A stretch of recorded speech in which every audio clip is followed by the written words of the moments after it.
साल था 1975, जब इंसानों ने पहली बार अंतरिक्ष में 2 स्पेस कैप्सूल्स को आपस में जोड़कर इतिहास रच दिया था। वही पल था जिसने ये साबित कर दिया कि इंसान सिर्फ धरती तक सीमित नहीं रहना चाहता। इसके बाद वक्त तेजी से बदला। साल 2020 तक इंसान पृथ्वी की ऑर्बिट में एक विशाल स्पेस स्टेशन बना चुका था और 2031 तक वही स्टेशन और भी फैल चुका था, जहां दुनिया के अलग अलग देशों के एस्ट्रोनॉट्स कंधे से कंधा मिलाकर काम करते थे। लेकिन मानवता की असली छलांग तब लगी जब साल 2150 में यही स्पेस स्टेशन एक छोटे शहर जितना बड़ा बन चुका था। एक ऐसा तैरता हुआ शहर जो तकनीक, विज्ञान और उम्मीदों का प्रतीक था। फिर एक दिन कुछ ऐसा हुआ जिसने इंसानों को पूरी आकाशगंगा तक अपनी पहुंच बढ़ाने का मौका दे दिया। ब्रह्मांड के एक अनजान कोने से एक विशाल रहस्यमय यान उस स्टेशन के करीब आया और बिना किसी टकराव के खुद को से जोड़ लिया। ये यान अरबों प्रकाश वर्ष दूर से आया था और ये एक अत्यंत उन्नत एलियन सभ्यता का प्रतिनिधि था। उसी दिन से यह स्पेस स्टेशन सिर्फ इंसानों का नहीं रहा। धीरे धीरे आकाशगंगा के अलग अलग हिस्सों से तरह तरह की एलियन प्रजातियां यहाँ आने लगी, अपनी टेक्नोलॉजी, अपना कल्चर और अपनी सोच लेकर। देखते ही देखते ये स्टेशन अल्फा बन गया, यानी सिटी ऑफ 1000 प्लैनेट्स, एक ऐसा शहर जहाँ पूरा ब्रह्मांड सिमट आया था। लेकिन वक्त के साथ ये तैरता हुआ शहर इतना विशाल और भारी हो गया कि उसका गुरुत्वाकर्षण खुद पृथ्वी के लिए खतरा बनने लगा। अल्फा पृथ्वी के इतना करीब आ चुका था कि अगर जरा सी भी चूक होती और ये धरती की तरफ गिरने लगता तो अरबों जिंदगियां एक पल में खत्म हो जाती। आखिरकार पृथ्वी की सरकार ने एक बहुत बड़ा और कठिन फैसला लिया। उन्होंने अल्फा पर हजारों विशाल इंजन लगवाए और उसे पृथ्वी की ऑर्बिट से धक्का देकर हमेशा के लिए ब्रह्मांड के अंधेरों में भेज दिया। मकसद ये था कि ये तैरता हुआ शहर अब पूरे ब्रह्मांड के गहरे राजों की खोज करे, नई दुनियाओं तक पहुंचे और नई सभ्यताओं से मिलकर टेक्नोलॉजी और ज्ञान साझा करे। दोस्तों, अगर आपको ऐसी जबरदस्त साइंस फिक्शन फिल्में पसंद है तो आप बिल्कुल सही जगह पर आए हैं। ऐसी ही और धमाकेदार एक्सप्लेनेशन के लिए चैनल को सब्सक्राइब कर लीजिए। तो चलिए बिना किसी देरी के वीडियो शुरू करते हैं। अब कहानी यहाँ से सीधा 400 साल आगे बढ़ती है। पृथ्वी से अरबों प्रकाश वर्ष दूर म्यूल नाम का एक ग्रह मौजूद था। ये ग्रह बेहद खूबसूरत था, किसी स्वर्ग से कम नहीं। यहाँ सफेद चमकदार शरीर वाले एलियंस रहते थे जिन्हें पर्ल्स कहा जाता था। ये लोग प्रकृति के साथ बैलेंस बनाकर जीते थे और अपने साथ रहने वाले एक छोटे से जीव की मदद से कीमती मोती उगाते थे। उनकी दुनिया शांत, सुंदर और संतुलित थी। लेकिन ये सुकून ज्यादा देर टिक नहीं पाया। अचानक आसमान से विशाल स्पेसशिप्स का मलबा गिरने लगा। पल भर में उनकी जन्नत सी दुनिया आग और तबाही के नरक में बदल गई। तभी एक बेहद विशाल यान सीधे उनके ग्रह से टकरा गया। ये टक्कर इतनी विनाशकारी थी कि उससे निकली ऊर्जा ने पूरे ग्रह को आग की सुनामी में ढक दिया। कुछ पर्ल्स अपनी रानी को बचाने में कामयाब हो गए, लेकिन रानी की बेटी इस ग्रह की राजकुमारी समय पर अंदर नहीं पहुंच पाई। उसकी जान चली गई। मरने से ठीक पहले उसने अंतरिक्ष में एक शक्तिशाली टेलीपैथिक सिग्नल भेजा, एक ऐसा सिग्नल जो इस नरसंहार की गवाही बनने वाला था। इसी दर्दनाक दृश्य के साथ सीन कट होता है और हमारी मुलाकात होती है मेजर वेलेरियन से, जो हड़बड़ाकर अपनी नींद से जाग उठता है। उसे लगता है कि ये बस एक बुरा सपना था, इसलिए वो इसे नजरअंदाज कर देता है। वो अपनी पार्टनर सार्जेंट लॉरेलिन के साथ अपने अगले मिशन के लिए निकल पड़ता है, बिना ये जाने कि वो सपना दरअसल उसके आने वाले कल की एक भयानक चेतावनी था। वेलेरियन और लॉरेलिन पृथ्वी सरकार के सबसे काबिल स्पेशल एजेंट्स हैं, जिनका काम पूरे ब्रह्मांड में इंसानी इलाकों की सुरक्षा करना है। आज भी उन्हें डिफेंस मिनिस्टर से एक अर्जेंट मिशन मिला था। उन्हें प्लेनेट क्रियन जाने का आदेश दिया जाता है, जहां एक इंटर डायमेंशनल मार्केट लगती है जिसे बिग मार्केट कहा जाता है। ये बाजार आम आंखों से दिखाई नहीं देता क्योंकि ये एक दूसरे आयाम में मौजूद होता है। उनका मिशन था वहाँ मौजूद एक स्मगलर से एक चोरी हुई सरकारी संपत्ति को वापस लाना। देखते ही देखते लॉरेलिन यान का वार्प ड्राइव एक्टिवेट करती है और यान रोशनी की रफ्तार से क्रियन ग्रह के करीब पहुंच जाता है। दोनों ग्रह के वातावरण में प्रवेश करते हैं। यह ग्रह पूरी तरह बंजर था, मानो यहाँ जीवन का नामो निशान तक न हो। सतह के करीब पहुंचकर दोनों पहले से मौजूद कुछ एजेंट्स के सामने लैंड करते हैं। फिर सब एक बस में बैठकर इस वीरान ग्रह पर उस रहस्यमय बाजार की ओर निकल पड़ते हैं, जहाँ आगे क्या होने वाला है इसका अंदाजा किसी को नहीं था। थोड़ी देर बाद सब लोग उस दूसरे आयाम के बाजार की एंट्री गेट तक पहुंच जाते हैं। ऊपर से देखने पर वो पूरा इलाका बिल्कुल खाली और सुनसान लगता है, जैसे कोई बंजर मैदान हो। जहाँ लोग बस यूं ही खड़े हैं और कुछ भी असामान्य नहीं दिख रहा। चारों तरफ अजीब सी खामोशी थी, मानो यहाँ कुछ है ही नहीं। लेकिन जैसे ही वहाँ मौजूद सभी लोग एक एक करके अपने हेलमेट पहनते हैं, नजारा पल भर में बदल जाता है। जो जगह अभी तक वीरान लग रही थी, वो अचानक एक विशाल और जिंदा मार्केट में बदल जाती है। अब उनके सामने एक ऐसा बाजार था जिसकी कोई हद नजर नहीं आती। हर दिशा में दुकानें ही दुकानें फैली हुई थी। कहा जाता है कि यहाँ 10 लाख से भी ज्यादा दुकानें मौजूद थी। ये बाजार सिर्फ चौड़ा ही नहीं, बल्कि अंदर की तरफ इतना गहरा और विशाल था कि लगता था जैसे इसका कोई अंत ही नहीं है।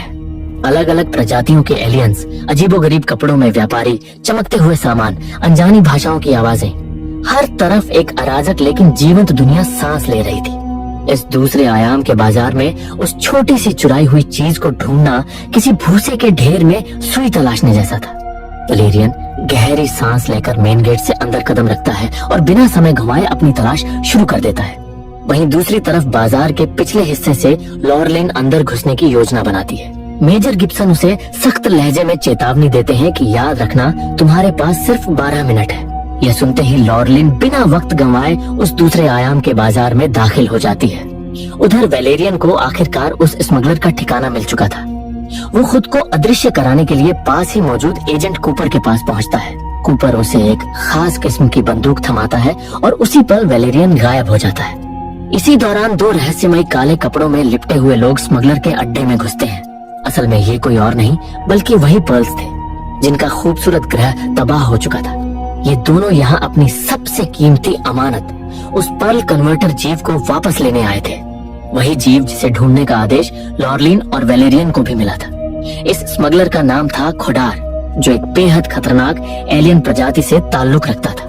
दोनों पर्ल्स उससे विनती करते हैं कि उनका नन्हा जीव उन्हें लौटा दे और बदले में उसे एक बेहद बेशकीमती पर्ल सौंपते हैं।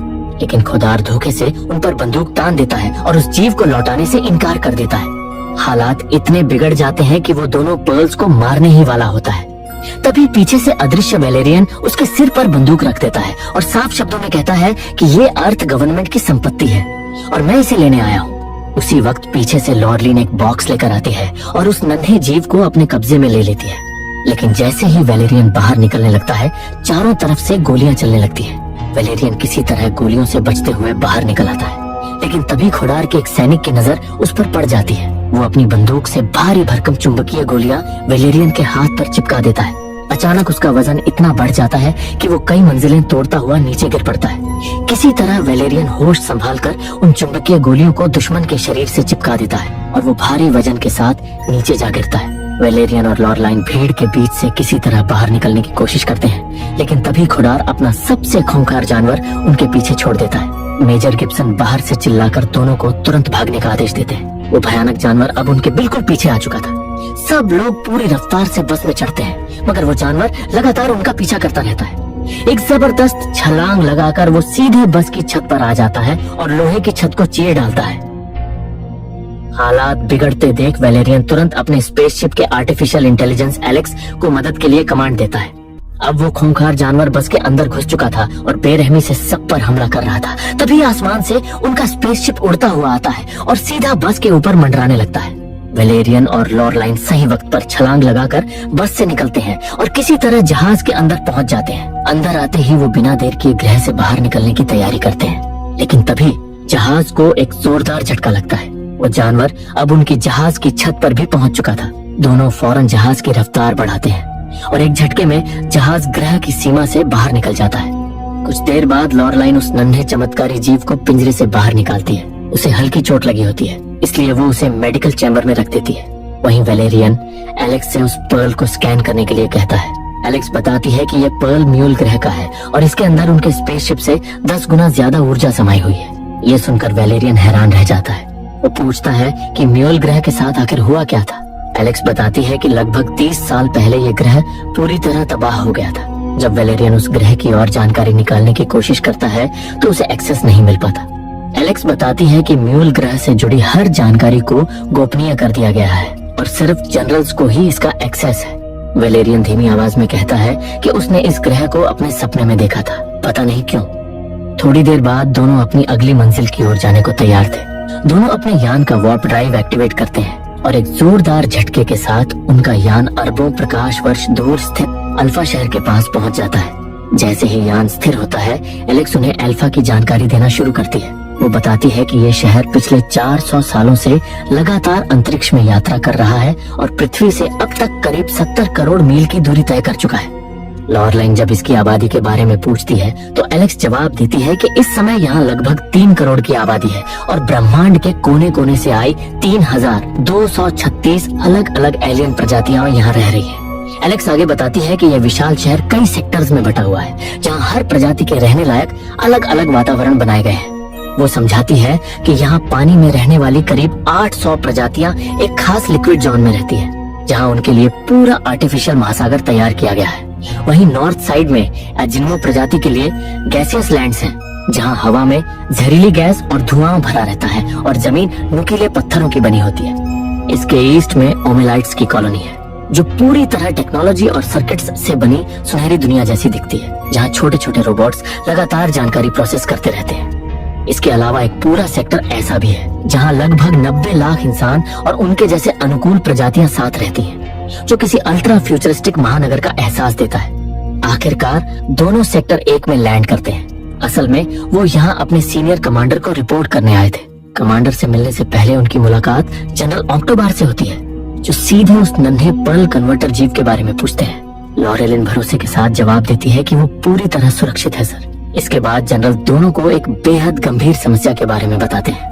वो कहते हैं कि ठीक 1 साल पहले अल्फा शहर के केंद्र में एक रहस्यमयी रेडियो एक्टिव जोन का पता चला था। जांच के लिए कई यान वहां भेजे गए, लेकिन कोई भी वापस नहीं लौटा। इसके बाद एक स्पेशल यूनिट भेजी गई, जिसका काम था उस जोन के करीब जाकर खतरे का सही अंदाजा लगाना। मगर दुर्भाग्यवश उस यूनिट का भी कोई सदस्य जिंदा वापस नहीं आया। आज तक ये रहस्य बना हुआ है कि उस जोन के अंदर आखिर है क्या। जनरल आगे बताते हैं कि हालात अब और भी खतरनाक हो चुके हैं। उस जोन की हवा अब सांस लेने लायक नहीं रही, वो जहरीली हो चुकी है और वो इलाका किसी कैंसर या ट्यूमर की तरह धीरे धीरे फैलता जा रहा है। इसी बातचीत के दौरान शहर के कमांडर वहां पहुंचते हैं और सीधे चेतावनी देते हैं कि ये रेडियो एक्टिव जोन बेहद तेजी से फैल रहा है। अगर इसे जल्द नहीं रोका गया तो सिर्फ 1 हफ्ते में ये पूरा अल्फा शहर निगल सकता है। उसी वक्त पृथ्वी से डिफेंस मिनिस्टर की कॉल आती है। वो साफ आदेश देते हैं कि इस रहस्यमयी जोन की सच्चाई पता लगाने वाले मिशन में एजेंट वैलेरियन और लॉरेलिन को भी शामिल किया जाएगा, ताकि अर्थ गवर्नमेंट को हर पल की जानकारी मिलती रहे। हालात की गंभीरता को देखते हुए सभी इस फैसले पर सहमत हो जाते हैं। कुछ समय बाद कमांडर अपने रोबोट बॉडीगार्ड्स के साथ एक गुप्त लैब में पहुंचते हैं। वहां म्यूल ग्रह के एक निवासी पर्ल को उनके आदमियों द्वारा बेरहमी से टॉर्चर किया जा रहा था। वो उससे किसी तरह की जानकारी उगलवाना चाहते थे, लेकिन अब तक उन्हें कुछ भी हासिल नहीं हुआ था। कमांडर ठंडे और निर्दयी शब्दों में आदेश देता है कि अगर इसने 1 घंटे के अंदर मुंह नहीं खोला तो इसे मार दिया जाए। इतना कहकर वो वहां से चला जाता है। इस बीच अल्फा शहर अनंत अंतरिक्ष में तैरता हुआ लगातार अपनी यात्रा जारी रखता है। दूसरी तरफ जब वैलेरियन और लॉरेलिन कमांडर के ऑफिस में दाखिल होते हैं तो माहौल बेहद तनावपूर्ण होता है। लॉरेलिन के हाथ में वो आखिरी बचा हुआ पर्ल कन्वर्टर जीव एक विशेष सुरक्षित सिलेंडर में बंद था। लॉरेलिन कमांडर से एक बड़ा सवाल उठाती है। वो पूछती है कि जब ये नन्हा सा जीव इतना कीमती है और अपनी प्रजाति का आखिरी अस्तित्व है, तो इसे किसी सुरक्षित जगह रखने के बजाय हम इसे एक जानलेवा रेडियो एक्टिव जोन में अपने साथ क्यों ले जा रहे हैं। इस पर कमांडर सख्त लहजे में जवाब देता है कि यह सरकारी संपत्ति है और इस मिशन के लिए इसका साथ होना जरूरी है। वो लॉरेलिन की चिंता को पूरी तरह नजरअंदाज करते हुए उसे आदेश देता है कि सवाल पूछना बंद करे और तुरंत उस जीव के साथ मिशन के लिए तैयार हो जाए। इसके बाद कमांडर सीधे अर्थ गवर्नमेंट की हाई सिक्योरिटी मीटिंग में पहुंचता है, जहां उसी रहस्यमयी रेडियो एक्टिव जोन पर गंभीर चर्चा चल रही होती है। कमांडर अब भी काउंसिल के सामने उस रेड जोन की भयावहता समझा ही रहा होता है कि अचानक पूरे मीटिंग रूम में सायरन की गूंज फैल जाती है। सेंसर अलर्ट देते हैं कि 12 अज्ञात हमलावर अल्फा शहर में दाखिल हो चुके हैं, जिनका डीएनए पूरे ब्रह्मांड के किसी भी डेटाबेस से मेल नहीं खाता। हालात संभाले जाते उससे पहले ही मीटिंग रूम की दीवार एक जोरदार धमाके के साथ उड़ जाती है और धुएं के घने बादलों के बीच म्यूल ग्रह के निवासी पर्ल्स अंदर दाखिल होते हैं। वो बिना किसी को मारे अपने हथियारों से निकलने वाले एक अजीब चिपचिपे केमिकल से पल भर में सभी गार्ड्स और एजेंट्स को जिंदा मूर्तियों में बदल देते हैं और कमांडर को जबरदस्ती उठाकर अपने साथ ले जाने लगते हैं। इस अफरा तफरी के बीच वैलेरियन अपनी सूझबूझ दिखाता है और एक छोटा सा बॉक्स चुपचाप अपने मुंह में दबा लेता है। ठीक उसी पल जब वो खुद भी उस केमिकल की गिरफ्त में आ जाता है। जैसे ही पर्ल्स वहां से गायब होते हैं, उस बॉक्स से एक माइक्रो स्पाइडर बॉट बाहर निकलता है और उसके चारों ओर जमी परत को काट देता है। आजाद होते ही वैलेरियन बिना एक पल गंवाए लॉरेलिन को भी उस चिपचिपे जाल से बाहर खींच लेता है ताकि दुश्मनों का पीछा किया जा सके। वैलेरियन सीधे उनके पीछे दौड़ पड़ता है और लॉरेलिन कंट्रोल रूम से उसे गाइड करते हुए बताती है कि नॉर्थ की तरफ 113 डिग्री पर एक शॉर्टकट है। वैलेरियन उसी दिशा में बढ़ता है, लेकिन आगे रास्ता बंद मिलता है। वो तुरंत अपना हेलमेट एक्टिवेट करता है और लोहे जैसी मजबूत दीवारों को तोड़ता हुआ आगे बढ़ने लगता है। इस शॉर्टकट के कारण उसे शहर के अलग अलग सेक्टर्स से होकर गुजरना पड़ता है। भागते भागते एक पल ऐसा आता है जब वो गलती से शहर की आखिरी बाहरी दीवार तोड़ देता है और सीधा खुले अंतरिक्ष में गिरने लगता है। लॉरेलिन बिना घबराए तुरंत एलेक्स को कमांड देती है और कुछ ही सेकंड्स में एलेक्स एक विशाल यान लेकर वैलेरियन को गिरने से पहले ही अंदर खींच लेती है। उधर पर्ल्स कमांडर को अगवा करके अपने यान से पूरी रफ्तार में भाग रहे थे और अब वैलेरियन भी उनका पीछा शुरू कर चुका होता है। लॉरेलिन चेतावनी देती है कि पर्ल्स के यान का डिफेंस सिस्टम बेहद एडवांस है, सीधे हमला बेकार जाएगा। लेकिन वैलेरियन बिना सोचे समझे उन पर सबसे घातक अटैक कर देता है। तभी पर्ल्स का यान अचानक सैकड़ों छोटे छोटे यानों में बिखर जाता है। वैलेरियन तुरंत समझ जाता है कि इन सब में से कमांडर किस यान में है। वो बाकी यानों को नजरअंदाज कर सिर्फ उसी एक का पीछा करता है, लेकिन उसका यान बहुत बड़ा था जिससे वो सही तरह से पीछा नहीं कर पाता। बिना देर के वो एक छोटे स्काई जेट में सवार हो जाता है और अब कहीं ज्यादा तेजी से आगे बढ़ने लगता है। कंट्रोल रूम से लॉरेलिन उसे आगाह करती है कि वो शहर के बेहद अंदर आ चुका है और कुछ ही सेकंड्स में रेडियो एक्टिव जोन में दाखिल हो जाएगा। वो घबराई हुई आवाज में कहती है कि अब या तो उन्हें यहीं रोको वरना बहुत देर हो जाएगी। ये सुनते ही वैलेरियन आखिरी दांव खेलता है और पर्ल्स के यान से अपने स्काई जेट को जबरदस्ती जोड़ देता है, लेकिन यही उसकी सबसे बड़ी भूल साबित होती है। पर्ल्स का यान पूरी ताकत से उसे खींचता हुआ सीधे रेडियो एक्टिव जोन के भीतर ले जाता है। अगले ही पल वैलेरियन का कमांड रूम से संपर्क टूट जाता है और वो खुद को एक ऐसे अनजान और जानलेवा इलाके में फंसा हुआ पाता है जहाँ से शायद वापसी नामुमकिन हो। लॉरेलिन बिना एक पल भी गंवाए वैलेरियन को ढूंढने का फैसला कर लेती है, लेकिन ये काम बिल्कुल भी आसान नहीं था क्योंकि वैलेरियन किस जगह गायब हुआ है इसकी सही जानकारी किसी के पास नहीं थी। अल्फा शहर इतना विशाल और जटिल था कि यहाँ कोई भी बिना निशान छोड़े खो सकता था। इसी उलझन के बीच लॉरेलिन उन 3 खास एलियन जासूसों से मिलती है जो अल्फा शहर के सबसे तेज और रहस्यों को जानने वाले माने जाते थे। ऐसे जीव जिन्हें यहाँ होने वाली हर छोटी बड़ी घटना की खबर पहले ही मिल जाती थी। लॉरेलिन बिना वक्त बर्बाद किए उनसे साफ शब्दों में कहती है कि मुझे वैलेरियन के पास ले चलो, चाहे इसके लिए जो भी करना पड़े। उसी दौरान दूसरी तरफ जनरल ऑक्टोबार अपने सैनिकों को आदेश देता है कि एजेंट लॉरेलिन को तुरंत गिरफ्तार किया जाए, क्योंकि वह नहीं चाहता था कि वैलेरियन की तरह एक और काबिल एजेंट भी उसके हाथों से निकल जाए। आदेश देने के बाद जब जनरल खुद म्यूल ग्रह से जुड़ी जानकारी कंप्यूटर सिस्टम से निकालने की कोशिश करता है तो उसे भी एक्सेस नहीं मिलता। ये देखकर जनरल को पहली बार एहसास होता है कि कहीं न कहीं कुछ बहुत गहरा और खतरनाक सच छुपाया जा रहा है। उधर खबरी एलियन लॉरेलिन को बताते हैं कि वैलेरियन को ढूंढने के लिए उन्हें एक बेहद दुर्लभ और शक्तिशाली टेलीपैथिक जेलीफिश की जरूरत पड़ेगी, जो सिर्फ गहरे पानी वाले एक्वाटिक सेक्टर में मिलती है। ये सुनते ही लॉरेलिन उनके साथ अल्फा के एक्वाटिक जोन में पहुंचती है, जहां वे बॉब नाम के एक आदमी से मिलते हैं, जो एक अनुभवी सबमरीन पायलट है और इन गहराइयों को अच्छी तरह जानता है। लॉरेलिन बॉब से कहती है कि उसे वो खास जेलीफिश चाहिए, चाहे इसके लिए जितने भी पैसे देने पड़े। बॉब मोटी रकम लेने के बाद अपनी पुरानी सबमरीन तैयार करता है और चारों पानी के घुप अंधेरों में उतर जाते हैं। जैसे जैसे सबमरीन गहराई में जाती है, बाहर का नजारा और भी ज्यादा खौफनाक होता जाता है। अंधेरे पानी में विशाल प्रीहिस्टोरिक डायनासोर जैसे समुद्री जीव तैर रहे थे, जिन्हें ब्रोमोसॉर्स कहा जाता था, और जिस जेलीफिश की तलाश थी वो इन्हीं ब्रोमोसॉर्स की पीठ पर चिपकी रहती थी।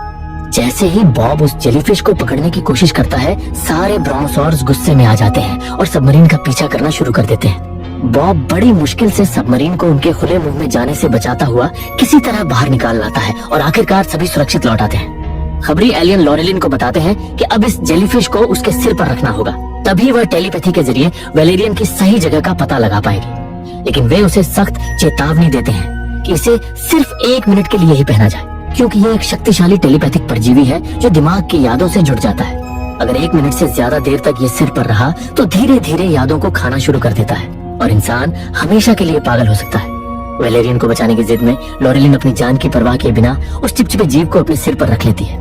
जेलीफिश उसके दिमाग से जुड़ते ही वैलेरियन की तस्वीरें और उसकी लोकेशन दिखाने लगती है, लेकिन लॉरेलिन खतरे की हद पार करते हुए 1 मिनट से ज्यादा वक्त लेती है ताकि वह सही लोकेशन कंफर्म कर सके। ये देखकर वहां मौजूद एलियन भी दंग रह जाते हैं, क्योंकि कोई भी इतनी देर तक इस परजीवी को सहन नहीं कर पाता। आखिरकार लॉरेलिन को पता चल जाता है कि वैलेरियन कहाँ है, और वह बिना एक पल गंवाए सीधे उस जगह पहुंच जाती है। वो इलाका किसी नर्क से कम नहीं था। चारों तरफ अजीब सी धुंध, टूटी हुई संरचनाएं और खामोशी का भारी बोझ था। थोड़ी तलाश के बाद लॉरेलिन को वैलेरियन मिल जाता है, जो बुरी हालत में बेहोश पड़ा था। लॉरेलिन तुरंत उसे होश में लाती है और वैलेरियन आंखें खुलते ही अपना स्काईजेट ठीक करने लगता है, जैसे उसे एक पल भी जाया करना मंजूर ना हो। इसी बीच कमांड सेंटर में तीनों खबरी एलियन जनरल ऑक्टोबार को उस कैद पर्ल एलियन के बारे में सच्चाई बता देते हैं। ये सुनते ही जनरल गुस्से में लैब के अंदर जाता है और जोर से कहता है कि किसके आदेश पर तुम इसको टॉर्चर कर रहे हो। वह तुरंत उसे आजाद करने का हुक्म देता है। पर्ल से माफी मांगता है और पूछता है कि तुमने हम पर हमला क्यों किया। पर्ल जवाब देता है कि आप लोगों के पास हमारी एक अमानत है, और इतना कहते ही वह अंतरिक्ष में एक शक्तिशाली टेलीपैथिक सिग्नल भेज देता है। उधर जब वैलेरियन अपना स्काई जेट ठीक कर रहा होता है, तभी लॉरेलिन की नजर कुछ खूबसूरत तितलियों पर पड़ती है। वो अनजाने में उन्हें छू लेती है और यही उसकी सबसे बड़ी गलती साबित होती है। अगले ही पल लॉरेलिन ऊपर की तरफ खींचने लगती है। वैलेरियन उसका पीछा करता है तो देखता है कि कुछ एलियन लॉरेलिन को पकड़कर ले जा रहे हैं। वो भागता हुआ उनके सेक्टर की सीमा तक पहुंचता है, लेकिन वहीं रुक जाता है, क्योंकि ये वो इलाका था जहां किसी भी बाहरी का जाना न सिर्फ गैर कानूनी था, बल्कि सीधी मौत को दावत देने जैसा था।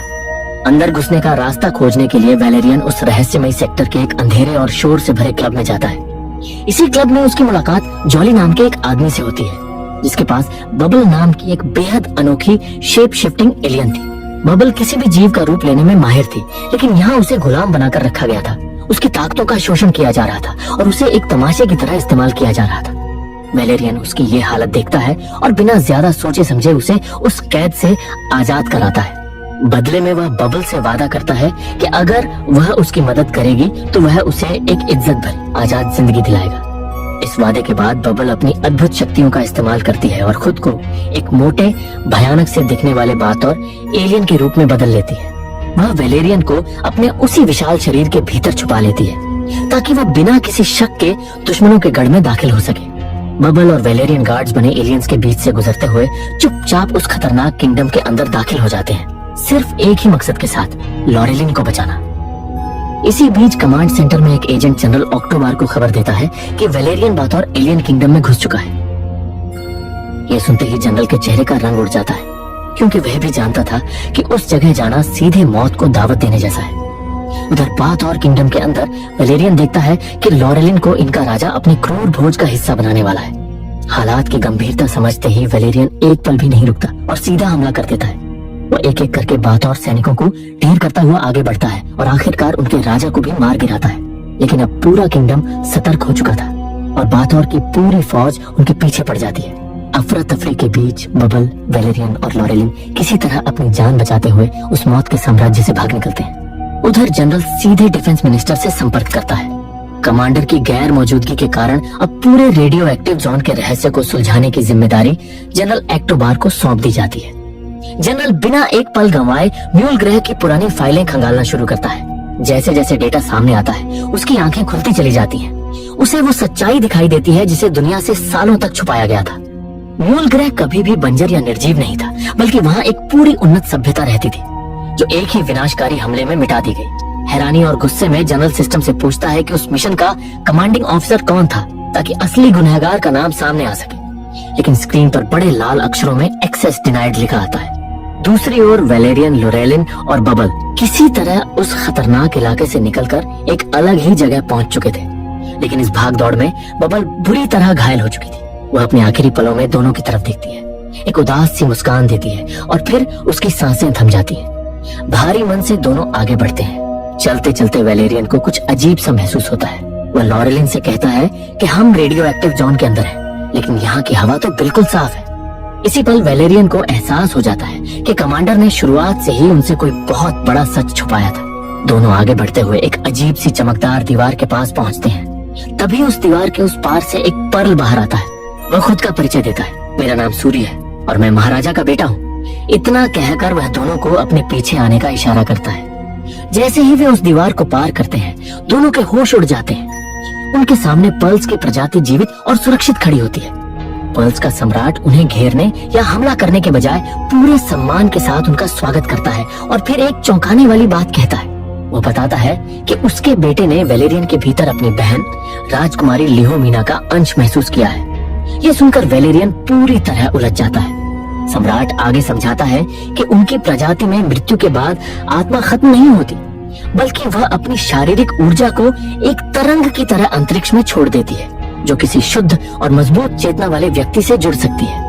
वह बताता है कि जब उनका ग्रह नष्ट हो रहा था, तब मरने से ठीक पहले राजकुमारी लिहोमिना ने अपनी आत्मा वैलेरियन के शरीर में ट्रांसफर कर दी थी। यही वजह थी कि वैलेरियन को बार बार वही सपने आते थे। वो सपने नहीं थे, बल्कि राजकुमारी की आखिरी यादें थी, जो उसके भीतर अब भी जीवित थी। इसके बाद सम्राट अपने अतीत की वो कहानी सुनाता है जो कभी एक खूबसूरत सपने जैसी थी। वह बताता है कि उनका ग्रह ब्रह्मांड का सबसे शांत और सुंदर स्वर्ग था। वे प्रकृति के साथ तालमेल में रहते थे, समुद्र से अनमोल मोती निकालते थे और बिना हथियार या तकनीक के सिर्फ खुशहाली में जीवन बिताते थे। लेकिन फिर वो मनहूस दिन आया।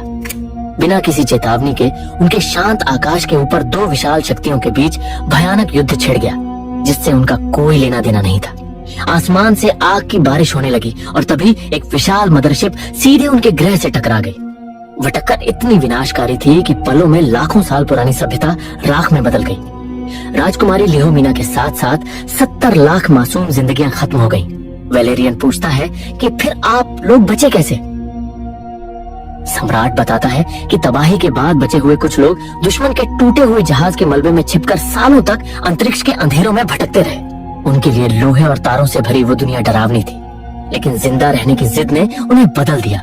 उन्होंने उस जहाज की मशीनों को समझा, अजनबी भाषाएं सीखी, गणित और विज्ञान को जाना और धीरे धीरे उस तकनीक पर काबू पा लिया जो कभी उनके लिए जादू थी। इसी सफर में उन्हें पता चला कि उनका छोटा सा ग्रह ही सब कुछ नहीं था, बल्कि इस विशाल ब्रह्मांड में अरबों ग्रह और अनगिनत प्रजातियां मौजूद हैं। वहीं से उनका सफर एक भोली सभ्यता से एक उन्नत सभ्यता बनने की ओर शुरू हुआ। सम्राट आगे बताता है कि जब वे उस टूटे हुए जहाज में जीना सीख चुके थे, तब किस्मत ने एक और मजाक किया। एक व्यापारी जहाज ने उन्हें ढूंढ लिया और बचाने के बजाय उन्हें गुलाम बनाकर अल्फा शहर में भारी निर्माण कार्य के लिए बेच दिया। लेकिन यही गुलामी उनकी सबसे बड़ी ताकत बन गई। अल्फा की भीड़ में छिपकर उन्होंने वहाँ रहने वाली हर प्रजाति को देखा, उनकी तकनीक और विज्ञान को सीखा और सालों की मेहनत के बाद चोरी छिपे एक ऐसी मशीन बनाई जो उनकी दुनिया को दोबारा बसा सकती थी। बस इसके लिए उन्हें उस नन्हे म्यूल कन्वर्टर जीव और एक पर्ल की सख्त जरूरत थी। इस सच्चाई के सामने आते ही रानी बेहोश पड़े कमांडर को होश में ले आती है। जैसे ही कमांडर की आंखें खुलती हैं, वह घबराहट में तुरंत वैलेरियन को आदेश देता है कि इन सबको गिरफ्तार करो, इन्होंने मुझे अगवा किया है। वैलेरियन उसे शांत करते हुए कहता है कि ये कोई दुश्मन नहीं, बल्कि म्यूल ग्रह के असली निवासी पर्ल्स हैं।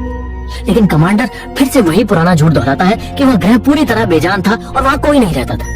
तभी लॉरेलिन उसका झूठ पकड़ लेती है और कहती है कि अगर वहाँ कोई नहीं रहता था तो हमारे चारों तरफ खड़े ये इतने सारे पर्ल्स आखिर आए कहाँ से?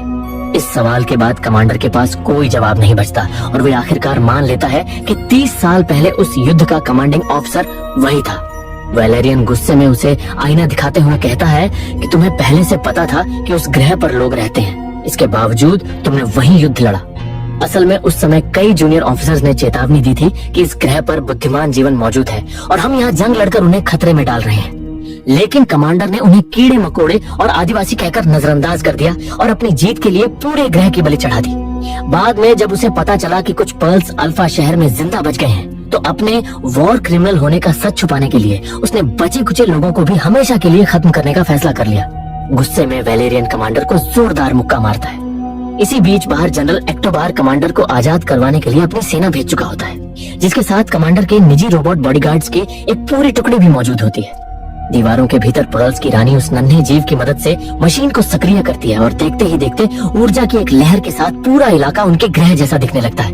वैलेरियन और लॉरेलिन तुरंत जनरल एक्टोबार को पूरी सच्चाई बताते हैं और कमांडर से कहते हैं कि वह जनरल के सामने सच उगल दे। लेकिन कमांडर आखिरी चाल चलते हुए अपनी रोबोटिक सेना को हमला करने का आदेश दे देता है। उसके रोबोट चारों तरफ दीवारों पर बम लगा देते हैं और हर जगह गोलियां चलने लगती हैं। धमाका होने ही वाला होता है कि तभी अल्फा शहर को चीरता हुआ एक विशाल यान बाहर निकलता है, जो पर्ल्स का होता है, और एक झटके में लॉरेलिन और वैलेरियन को अपने साथ लेकर वहाँ से दूर निकल जाता है। पर्ल्स के जाने के बाद जनरल अपने सैनिकों को कमांडर को गिरफ्तार करने का आदेश देता है। कुछ समय बाद लॉरेलिन और वेलेरियन एक छोटे से यान में अनंत अंतरिक्ष में भटकते हुए रेस्क्यू शिप के आने का इंतजार करते रहते हैं और यही इस कहानी का अंत हो जाता है।